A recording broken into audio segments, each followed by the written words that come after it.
नमस्कार। चलिए आज एक ऐसे ज्ञान की गहराई में उतरते हैं जो जो समय से भी परे हैं। एक ऐसी विद्या जिसके बारे में कहा जाता है कि उसे स्वयं भगवान ने सृष्टि के आरंभ में ही प्रकट कर दिया था। जी हाँ, हम बात कर रहे हैं श्रीमद् भगवद गीता में बताए गए उसी शाश्वत ज्ञान की। तो एक बड़ा ही गहरा सवाल सामने आता है। ऐसा कौन सा ज्ञान हो सकता है जो सूर्य से भी पुराना हो? सोचकर ही कितना आश्चर्य होता है ना? पर श्रीमद् भगवद गीता हमें एक ऐसे ही अविनाशी योग के बारे में बताती है। अविनाशी यानी एक ऐसी विद्या जिसका न तो कोई आरंभ है और ना ही कोई अंत। तो ये ज्ञान किसी साधारण मनुष्य का दिया हुआ नहीं है। नहीं, बिल्कुल नहीं। इसकी तो एक पूरी दिव्य परंपरा है। तो फिर ये हम तक पहुंचा कैसे? चलिए समझते हैं इसकी यात्रा को। इस ज्ञान का जो प्रवाह है वो बड़ा ही अद्भुत है। देखिए, श्री भगवान ने इस अविनाशी योग का उपदेश सबसे पहले दिया सूर्यदेव को।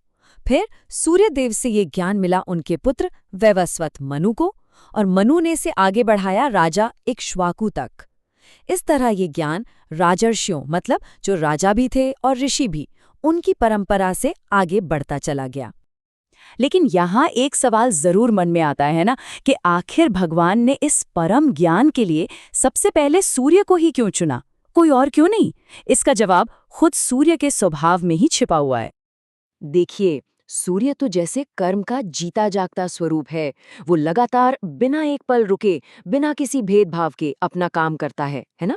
वो अपना प्रकाश, अपनी ऊष्मा सबको एक समान भाव से देता है। ये नहीं सोचता कि कौन पुण्यात्मा है और कौन पापी, कौन ज्ञानी है और कौन अज्ञानी, सबको बस देता है।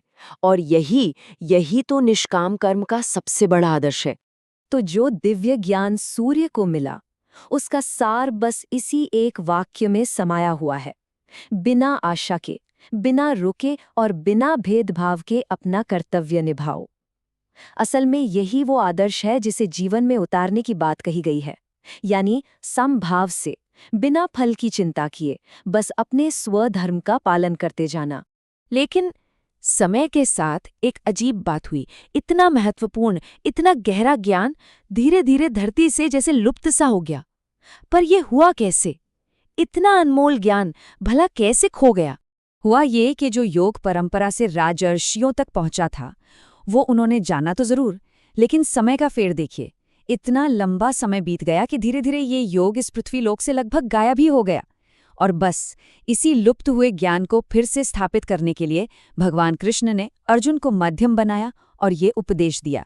तो वही पुरातन योग जो समय की धारा में कहीं खो गया था, उसे ही श्री कृष्ण ने अर्जुन के माध्यम से हम सब के लिए फिर से प्रकट किया।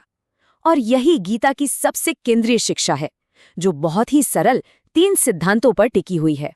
और ये 3 सिद्धांत ही गीता के कर्मयोग की नींव हैं। पहला, समत्व भाव, यानी सुख हो या दुख, सफलता मिले या असफलता, मन एक जैसा शांत रहे।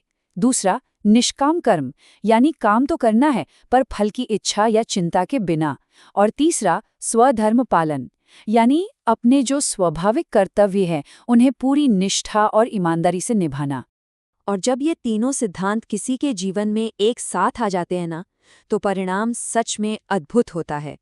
इससे व्यक्ति को मिलती है आंतरिक शांति, समाज में आता है संतुलन, और अंत में होती है आध्यात्मिक उन्नति। तो ये प्राचीन ज्ञान हमारे सामने आज एक बहुत ही महत्वपूर्ण प्रश्न खड़ा करता है। सोचिए, आज की इस भागदौड़ भरी दुनिया में जहां हर कोई तनाव और उम्मीदों के बोझ से घिरा हुआ है, क्या गीता के ये सिद्धांत हमें एक शांत, एक संतुलित जीवन का रास्ता दिखा सकते हैं? ये बात सच में विचारणीय है।